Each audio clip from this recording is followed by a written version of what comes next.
টাকাটা অ্যারেঞ্জ করার বিষয় হয়তো পরিবারের সাথে এটা ভিন্ন এই জন্য কাস্টমারের ক্ষেত্রে তারা কি বলে ওয়াইফের সাথে কথা বলবো আচ্ছা বলে ওয়াইফের সাথে কথা বলে আসছে বলছে দাম টাকা আসছে সব কিছু ছবি টবি সব দিছে ফাইনাল শুরু করবে 12 বছর করবে না 18 বছর করবে এটা ওয়াইফের সাথে বুঝবে মেয়ে রাত্রেবেলা এসে বলছে যে এটা করা যাবে না তোমরা লাগলে ব্যাংকে করো আমাদের আছে আমরা টাকা তুলতে গেছি টাকা তুলতে পারি এটা কি বলবেন এখানে সব ক্লিয়ার সমস্ত ক্লিয়ার আর টাকা ওনার কাছে কোনো বিষয় নেই যে কোনো মুহূর্তে টাকা দিয়ে দেবে শুধু প্রবলেম হচ্ছে যে 12 বছর করলে এই টাকায় করতে হয় 18 বছর করলে প্রিমিয়ামটা একটু কমে কোন বছরটা করবো তাহলে একটু ওয়াইফের সাথে চাইছে ওয়াইফই ওনারে সেভিং করার জন্য বলতে পারি আমি দিচ্ছি সমস্ত কিছু ঠিক হয়েছে এখন মেয়ে বলছে না এটা করাই যাবে মেয়ে কি করে মেয়ের হাজবেন্ডের নিউ মার্কেটের দোকান আছে ওইখানে কোনো পরিচিত লোকের মাধ্যমে এডুকেশন পলিসি করছিল 2 বছর পরে না 3 বছর পর টাকার দরকার হয়েছে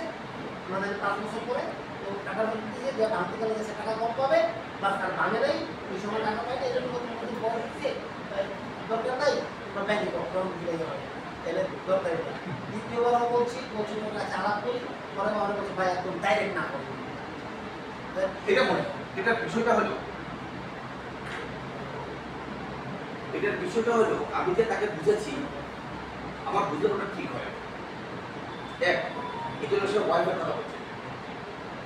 ওয়াইফের কথা বলতে হবে যে আপনার আমি আপনাকে যে বুঝেছি আপনার ওয়াইফ কি আপনি কি ওয়াইফকে সেও বুঝতে পারবেন প্রথম কথা হলো তার ভিতরে আমি পুরো ডিপটা ঢুকাতে পারি না আর দ্বিতীয় কথা হলো যে ওয়াইফের কথা বলছে এটা খামাখা আপনাকে বিয়ে করার জন্য এটা আপনার বুঝতে হবে ওয়াইফের কথা বলছে মানে বিয়ে করার জন্য আপনি বলবেন যে আপনার ফ্যামিলি কর্মকর্তা আপনার টাকা ইনকাম করেন আপনার টাকা আপনার রাখবেন আপনার ওয়াইফের সাথে কি বুঝবেন ওয়াইফ আপনার কি ডিসিশন আপনি বেশি টার্ম যদি করেন তাহলে বেশি দিন পর্যন্ত আপনার রিস্ক কাভারেজ থাকবে আর যদি কম মেয়াদে করেন কম মেয়াদ পর্যন্ত রিস্ক কাভারেজ থাকবে আর এটা আপনার ডিসিশন মেকার আপনি আপনার তার সাথে কি বুঝবেন আমি আপনাকে কি বুঝাইছি আমি আপনাকে বুঝাইছি যিনি পলিসি করবে উনি যদি মারা যায় তাহলে এত টাকা পাবে তাহলে আপনার ওয়াইফ যদি আপনার মৃত্যুর পরে এত টাকা পায় উনি কি খুশি হবে না কিন্তু উনি এখন বলবেন যে না আমার হাজবেন্ড মরে দেয় টাকা আমি চাই না এটা প্রত্যেকটা ওয়াইফ বলবে এটা বিধবাকে প্রশ্ন করেন একটা বিধবা মহিলাকে প্রশ্ন করেন যে আপনার হাজবেন্ড মারা যাওয়ার পরে যদি আপনার কাছে 1 কোটি টাকা থাকে অথবা 50 লাখ টাকা অথবা 20 লাখ টাকা 10 লাখ টাকা কোথা থেকে আসে আপনার কাছে কেমন লাগবে কিন্তু ওভার কি বলবে ইয়েস অনেক ভালো কি বলবে কিনা তা আপনার ওয়াইফ এর ডিসলাইক করার কিছু নাই টাকা আপনি জমা রাখবেন এটা মূল বেনিফিট তার এখানে তার না করা কিছু নাই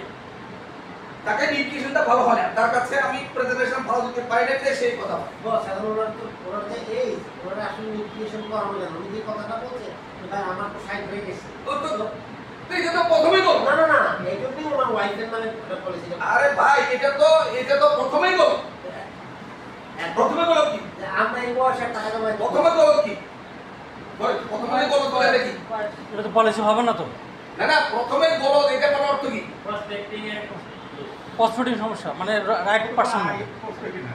ওটা প্রসপেক্টিভ বুঝতে কথা আমি তো আমার প্রসপেক্টের কাছে যেতে পারি না এটা তো প্রসপেক্ট না রং পক্স এটা সাসপেক্ট কথা বুঝলেন নাই 60 বছরের লোক যদি হয় তার ওয়াইফের বয়স 50 58 বড় বড় আছে বড় মেয়ে আছে নাতি আছে এটা আমাদের প্রসপেক্টের মধ্যে পড়ে না সাসপেক্ট আমাদের প্রসপেক্টের মধ্যে পড়ে ওটা যদি আমরা বলি 18 থেকে 60 কিন্তু গুড প্রসপেক্টের বেলায় হলো 45 কি 25 থেকে 25 থেকে কত 25 থেকে ম্যাক্সিমাম 50 হতে পারে ম্যাক্সিমাম যদি আমরা 60 বছর পর্যন্ত পলিসি দিতে পারি এই যে 56 50 ইয়াতে কত ডিপিএস কত ডিপিএস 54 ডিপিএস 54 কেন 50 কেন 60 দেয় না 54 এখনো বাংলাদেশে 54 55 চলে 55 এর পরে অনেক সাপ্লিমেন্টারি কন্ট্রাক্ট নাই আছে নাকি নাই 50 এর পরে নাই 50 এর পরে নাই 50 এর পরে আইবিআর এর নাই কেন নাই আপনি 25 থেকে 50 এর মধ্যে আপনি প্রসপেক্ট সিলেকশন করেন প্রবলেম ওখানে ওকে আর ওই এডুকেশনের পলিসির কথা বলছে, মেয়ে বলছে, সেটারও আনসার আছে, সেটারও আনসার আছে। আজ বস আমি আপনার সাথে ফোনে কথা বলাই যত আনসারই দেন ওইটারে আর যদি আপনি বলতে পারেন এটা ভালো। ঠিক আছে, পারতেন না, দেখুন দুই একটা পারতেন না, এটা দুই একটা কি হবে সবাই সেটাই ওনারা বলছি যে এরকম তো হবে। দেখুন দুই একটা পাবেন। এখন রিয়াজ আনসার পাইছো যে ঠিক আছে আপনার ওয়াইফ তো আমি আপনাকে যে বলছি আপনার ওয়াইফ সব বুঝে নাই, অথবা আপনি বুঝতে পারবেন না, আমি আপনার ওয়াইফ সব বুঝি। আর ওয়াইফ সব বুঝতে পারে তোমার টোন চেঞ্জ হয়ে যাবে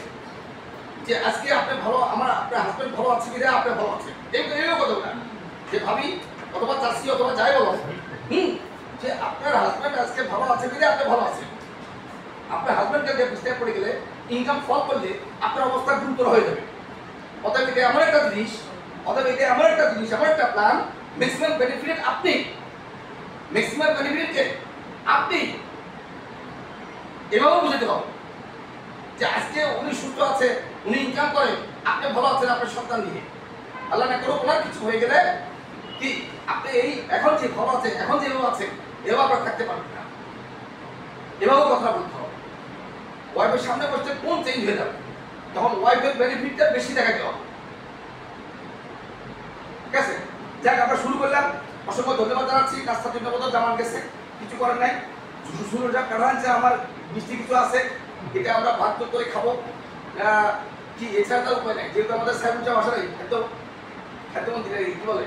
সে আসুক, আসতে পরে আমরা চা খাবো নাকি। সবাইকে ধন্যবাদ। আমার রিকোয়েস্ট থাকবে যে আমরা সেমিনারে আসি, সেমিনারে আসতে পরে আমরা প্ল্যানগুলি আলোচনা করি, আমরা প্রেজেন্টেশন আলোচনা করি, আমরা অনেক খুঁটিনাটি অনেক কিছু আলোচনা করি, শিখাই। সেমিনারের প্রতি আমাদের একটু দরকার নিতে হবে। ওকে, আজকে থেকে শুরু হলো বলে